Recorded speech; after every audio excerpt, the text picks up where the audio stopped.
And welcome back to Ring Chronicles. In case you haven't figured it out yet, we're going to talk about Ravishing Rick Rude today. Yes, so SuperBrawl II match with Rick Rude and Ricky the Dragon Steamboat. This match was at the beginning of their 1992 feud, which was amazing. So not a whole lot had happened prior to this match, but a lot of things would happen after this match. But prior to this match, Rick Rude made a comment about Ricky Steamboat's wife cooking him a steak. Steamboat was always known for being a family man in wrestling. He would bring his wife and child to the ring for certain matches, things like that. So the fans were familiar with Steamboat being, the family man. And this was, a suitable gimmick in the early 90s. This isn't the Attitude Era. So this match is for the United States Championship, which Rick Rude is the champion. And the stipulation was that Paul Heyman, who was the manager for Rude within the Dangerous Alliance, was barred from ringside. Rick Rude was like the lead heel in the Dangerous Alliance at this time. And it was like the dominant stable and probably the best stable in wrestling business at this time in history. We see Rude coming to the ring. He has probably the most heat you could ever possibly have from a crowd that's not rioting. Here's rioting, and here's Rick Rude pushing the envelope against rioting. I understand that there's been riots in wrestling. You're talking about some major heat with that. Like, Rick Rude is getting the most heat you could possibly have without having a riot. And the fans were drowning him out so badly that you can barely hear him do his little entrance thing with, what I'd like to have right now, and going on and on about that. And it wasn't like now with the WWE where they have Dominic Mysterio and they intentionally turn down the volume of the microphone to make it sound like he's being drowned out. This was nuclear heat. And this shows you how much heat Rick Rude had in 1992 WCW. The match was a great match. I definitely recommend going back and watching it. One thing I forgot to mention was that when Steamboat came out, he came out with a ninja. And it was this guy dressed in full ninja attire. And, Ricky Steamboat, he did some martial arts maneuvers and matches and things like that. And then at the end of the match, the ninja pulls out this giant telephone, the size of a small house, which if you remember in 1992, that was the size of mobile phones, and hits Steamboat with it, giving Rick Rude the victory and retaining the United States Championship. In most of these videos we've done with WCW, I haven't done a video where there was two matches against the same guy, but I could not avoid it in this video because the feud with Steamboat was so incredible. And there's tons of great matches between the two. I want to talk about the lead-in to Beach Blast 1992, which is where they have their Iron Man match, which is arguably Rick Rude's best match of his career.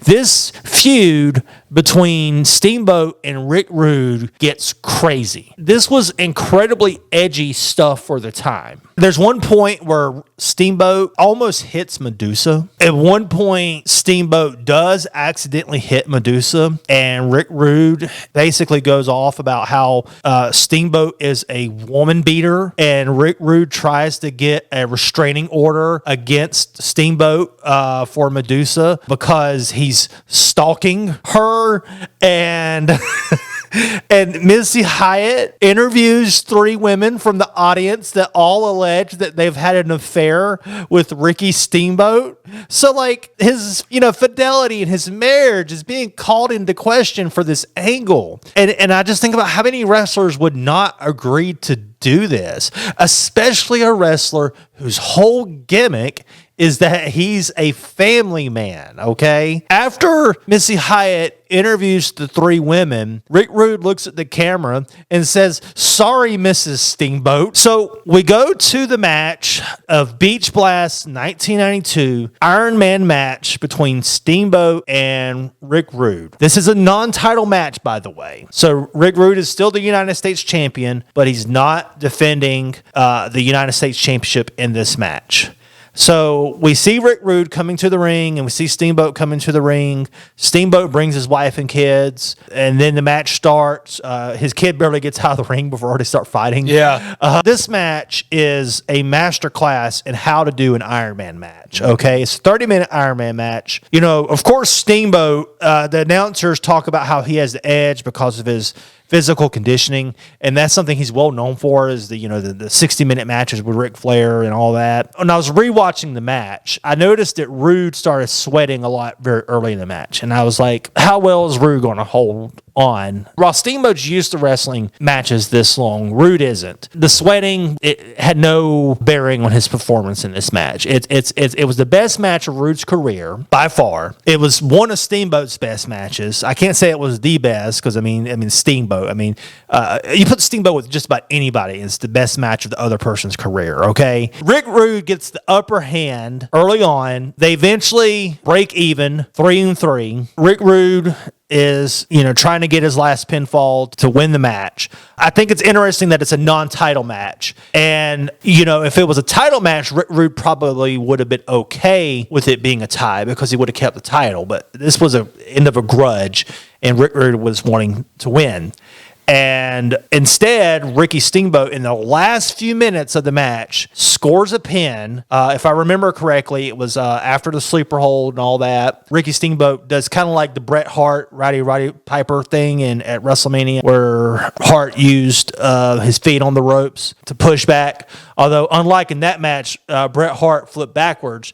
Ricky Steamboat just fell on top of him and hooked the leg. And Steamboat gets the pin. Okay. Then there's just a little bit of time left. Rick Rude is desperate to get another pinfall because it's now 4-3 in favor of Steamboat. And the time runs out before the end of the match. Steamboat is the winner. He wins the grudge match, the Iron Man grudge match, and in the best match of Rick Rude's entire career, in my opinion. Unfortunately, his career would be cut short in a match with Sting in Japan, not too terribly long after this match. Speaking of Sting, we're going to fast forward to 1994 WCW. This is at Spring Stampede. We're a few months before Hulk Hogan arrives in WCW, so we're still in old school WCW. Rick Rude is defending the WCW International Championship against Sting. They had several matches together. This one, I think, is underrated, and I think is like a hidden gem. So I really suggest to go back and watch it. In the beginning of the match, Hardy Race comes out and says that Vader wants to fight whoever wins the match. And if you know anything about wrestling, they're not going to have Rude versus Vader. If you watch the match, you already know who's going to win now. It's Sting. Okay? They're not going to have the two biggest heels in the company fighting each other just so the fans could just boo the whole time. Right. So towards the end of the match, Hardy Race and Vader tries to interfere in the match. The referee, got knocked out and all that. And Sting fights everybody off. He gets the victory on Rick Rude. Now Sting is the new WCW World International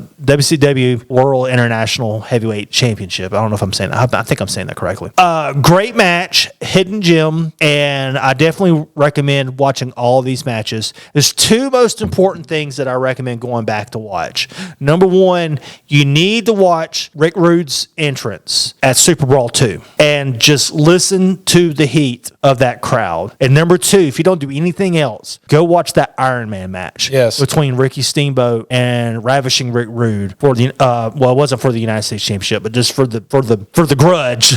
Right. The end of the grudge, because that's where their grudge ended. Yeah. Was that match, and it was phenomenal.